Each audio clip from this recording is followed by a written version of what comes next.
Right, since the team's still working on Season 1's finale, I guess it couldn't hurt to watch Season 2. Let's see. Blitzy, oh my, yes!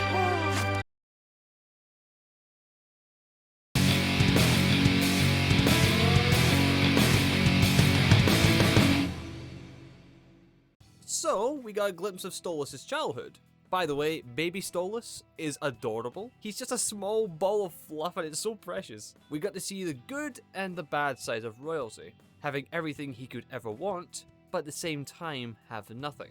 We get to see his dad, who, fun fact, is voiced by Jafar from Aladdin. Yeah, that Jafar. Funny, we have the musical version of the genie in the series, and now we have a Jafar. I would love to see these two actually interact in some way. Be kind of funny, I don't know. Maybe that's just me. In which, hearing his voice again, that makes a lot of sense. Because like, I could hear the Jafar slither in sometimes, like, back and forth. Owl Jafar pushes Stolas at his studies, you know, to train in his grimoire, to learn about the magic and all of its, well, findings in the book, and just learn to be a prince. Oh yeah, he's also arranged his son to be married to someone at a young age. Which is... not great. Not great. And basically his dad shows very little interest in actually caring for his son. I mean, he mostly tries to mold him, or I say him, but it's more or less his servants, since he's hardly around, to be the prince he should be. You know, he must be proper and stick to traditions. But other than that, he's hardly around. No matter how many times you take him to the circus, it won't make up for not knowing your own child's name, not wanting to spend time with him, not even being at the circus in person. This man, or Owl in this case, went there through mirror time. He couldn't even be there himself. Which, by the way, I do love the contrast there. Stolas was taken to the circus just to get him to stop crying, while in episode 2, he took his daughter Octavia to the circus just to spend time with her and to cheer her up, showing genuine care. What a contrast! Caring! While there, Stolas gets his first crush on Blitzo, back when they were kids, which is sweet. I'll be honest, I was expecting the relationship, or rather their first meeting, be something like the royal sheltered prince and the bad imp kind of dynamic. Like meeting the first time for the grimoire, so maybe a few days before the affair. Like for example, the shy girl type who's looking for the bad boy type. You know, the I'm bad, I get attitude, I don't care. Hey girl, how you doing? And then you get the shy girl just not very like timid, naive, about the outside world, very sheltered. That kind of thing. Like, Stolas is of course knowledgeable about the royal traditions, how things operate, but lacks in social interactions outside the royal duties. And while Blitz being the total opposite, being more reckless, assertive, and his doesn't give a damn attitude, making Stolas feeling alive, which helps him loosen up and be more open socially. That's just me. Personally, I have no problem with them meeting as kids. They share some sweet moments and some nice interactions. And plus, with Stolas' dad stating he has no friends, so he of course has never really experienced genuine friendship before, so he of course would find this moment to be very sentimental. A very important moment, like somebody actually is his friend, maybe more. But it's still nice, so I don't mind it. We also got to see for a moment a young Blitz and Vivziepop being good friends. Back then. Oof. Things have changed. But I was surprised that we didn't see Blitz's sister. At least I don't think we did. Well, not a speaking role at least, but maybe in the background somewhere, probably. Also, baby Stolas laughing / hooting is precious. And if you thought Stolas' dad was, well, shitty, then don't worry, we got plenty more shit to come your way, because we got 2 shitty dads for the price of 1. Both Stolas' dad and Blitz's dad are both terrible in their own ways. Like Blitz's dad, after selling his son, his own son, for, well, basically nothing, uses Blitz and basically manipulates him into stealing from the Goetia family. Which actually, with seeing how he acts with Blitz, you can kind of see where Blitz maybe takes from his dad in some way. Also, a wee highlight, Talender Lewis, the voice of young Stolas, they did a phenomenal job as baby Stolas. He really got the vocal mannerisms down for Stolas. Like, from when he was a child to his adult self, I can see those 2 voices, like, matching very nicely, like, they smoothly transition to each other. Like, they have the inflections and the way of speaking down to a T. So congrats to Lender. And of course, Mason and Remy also did a great job as well portraying the younger counterparts of Blitzo and Fizzaroli. But Lender stole my attention, I'm sorry. But they were all great. Then we see Stolas and Stella at the not divorce party, great name. Now, we've only seen Stella in episode 2 very briefly, and at episode 5 at the end. You want to fuck this one too? No, of course not. You are a goddamn embarrassment. I'm not spending another moment looking at your pathetic, imp-sucking face! But here we get to see her on a regular day in the family, and well, to put it bluntly, she's a cup. What? A complete see you next Tuesday? Am I wrong?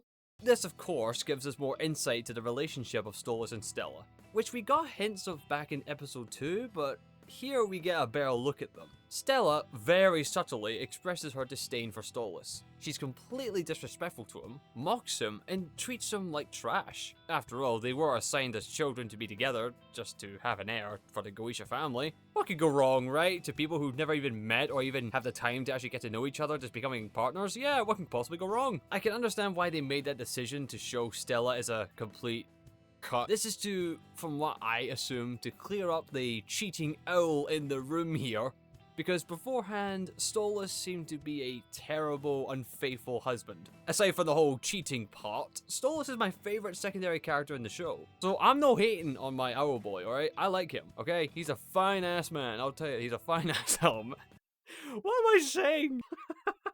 So showing more of Stella's general behaviour gives us an understanding as to what Stolas has to deal with, showing why he'd consider doing what he did. But he stayed with the family anyway, if not trying to make the family work, for Octavia's sake. He's shown in episode 2 that he cares and cherishes Octavia with all his heart. He wants her to be happy and have a good life. Give her a childhood that he never got, with love and care, feeling like a genuine family, showing us that he may not be the best partner, but he can be a good father. But then, that's when Blitz comes in. We find out that the affair of Blitz and Stolas happened during the not divorce, great timing. However, I feel like the exchange between the two after 2 decades could have went a bit differently. Maybe instead of flirting with Blitz, he rather greets him like an old friend, but keeping Stolas blushing and having some secret feelings for him. Blitz being shocked plays along with a reminiscing of the good old days.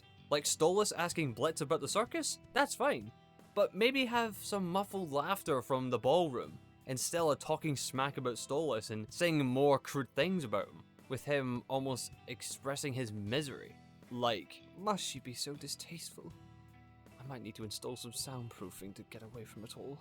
Then Blitz could chime in with a snarky remark like, trouble in paradise, huh? Sucks it ain't a real divorce, huh? I honestly don't think there was any paradise. That's when Blitz looks to Stolas, but then notices the grimoire on the bookshelf. Meanwhile, Stolas says to himself that he partially wishes to know what it'd feel like to have someone who genuinely cares for him. Maybe mentioning that he was forced into the marriage with no choice, but like in a subtle way. Which then Blitz, trying to distract Stolas long enough to get the book, offers to help him out, if you get what I mean. Stolas, of course, hesitates, but only hears the cackles of Stella, belittling him, all the remarks echoing in his head, pushing the idea in his head to just go with it. While he's lost in thought, Blitz makes the first move. That also helps push his Stolas to pucker up, or beak up, since, you know, he's an owl and he's got a beak. Just to have a moment of, at least a Stolas, true intimacy. That one kiss could spark a fire in Stolas, bringing life to his world. Him feeling genuine happiness after a marriage of dull, lifeless misery. After being locked away in that royal cage of his, all alone. In a marriage that was not meant to last or even exist. He makes a choice and goes for it. And it feels great, giving him newfound life. And you could even have this be the origin of how Stolas became so flirty like in the early episodes, after that kiss.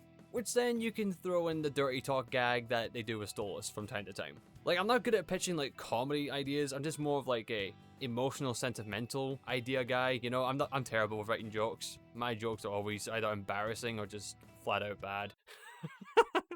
I'm not a comedian. Blitzy, oh my, yes! Okay, I'm not a gambling man, but I can guarantee you that Bryce had a lot of fun with that line. And after Stolas got bit by the imp bug, We see the same scene we seen. What the fuck? Why did I write it like this? We see the same scene we seen from the pilot, but with a satisfied Stolas. That was the sound of a fucking divorce! I kinda wish we got to see Stolas and Stella as kids when they first meet. Like a small transition to how they first interacted, maybe a later time when they were teens, or at least a little bit older, just to hammer home the relationship and how it just wasn't gonna work, and how it stagnates Stolas and just completely is not meant to be a thing. Maybe during his teen years, we could have Stolas thinking back to the time with Blitz under the chandelier, missing that moment of genuine happiness, while having to deal with teenage Stella. Christ, that sounds like its own hell.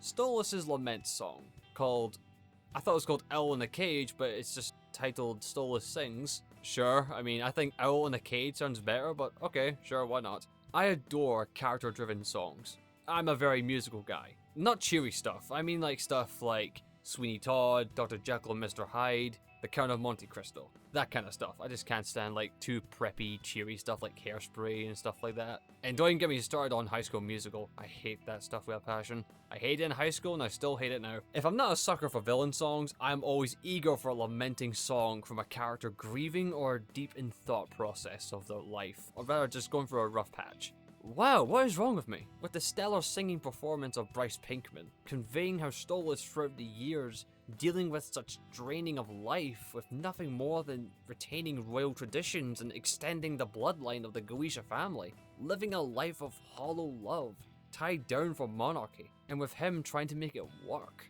But with each passing day, it lessens and becomes sour, or by the lyrics, foul. But when Blitz showed up, it brought life to the exhausted prince, giving him, to Stolas, genuine passion, someone who seemed to have genuinely cared for him. But after reflection, Stolas may see through Blitz's charade. What he thought was true love was, in quotes, a comfortable lie, from Blitz to Stolas, compared to the alternative with him being with someone who treats him like garbage. Bryce's vocals are such a delight to hear when he's given a song. In episode 2, he was given a song for his daughter Octavia to sing, which itself was great, so that was nice, until Stella had to cut it short. I should say, yeah, Stella is, well, a complete bitch, but I still wouldn't say it justifies Stolas' actions. Again, I get that they wanted to expand on the relationship of Stella and Stolas, and I guess somewhat justify Stolas' actions, but you know you can't. For me personally. I know she's a massive bird bitch, but it's still undeserved. Like, cheating is horrible. Like, no matter what the situation is, it's never okay. Your partner could be a complete, utter piece of garbage that is honestly disrespectful, disingenuous, a complete heartless bitch, but cheating on them is not the best idea. Now, I know it's an arranged marriage, so of course it's gonna have its bumpy roads, with it not being the best way to find your special someone, but hey, I'm not saying Stella had anything going for her. Oh no, nay chance, avoid like the plague. But we do see layers of some forms of domestic abuse in the relationship. Mocking him in public, disrespecting him, showing no interest in him, and I don't even think she cares for Octavia either. She may have possibly physically abused him, with her trying to backhand him so casually. It might not be the first time she's done this, with Stolas catching it from either experiencing it himself or just in the moment. She's always been mistreating him to anyone that's around and doesn't care, just either mocking him or just completely disrespecting him. And with being locked in a cage for so long with nothing there for him, only pain and regret with ambience of loneliness, he lashes out and breaks free from the cage to be free. Free from the misery and finally take flight to his own course and do what he wants, getting the divorce. You know what? It's about time. Good for him. Not gonna lie, when Stolas told Stella off at the balcony, I thought there'd be like a laser sight on Stolas' chest and he gets shot, leaving it ambiguous if it's fatal or not. The shot being from Stryker from a distance, and Stella only wanting to be there in person to get an alibi that she was a witness to the assassination attempt. But that's way too early to pull something off like that. We've not had enough time to like get that kind of spiciness, you know? I don't know why my brain clicked to that idea. It was just something that clicked in there for some reason that shouldn't be there. The episode's backgrounds are very nice. Like, they all look so good and detailed. I've always enjoyed the interior of like Stolas' home, especially the cosmic like theme to it. I really like it. The animation seems really consistent. Like sometimes in the episodes there'd be like times where like the frame rate drops or just, but no, everything seems fine to me. Anyway, those were my thoughts on the episode. I thought it was nice seeing Stolas' childhood, even just for a bit, with also adding more detail on the marriage, but I wish we could have seen a bit more from it. So, what are your thoughts on the episode? Let me know in the comments. This has been Drew, those were my views, and I bid you adieu.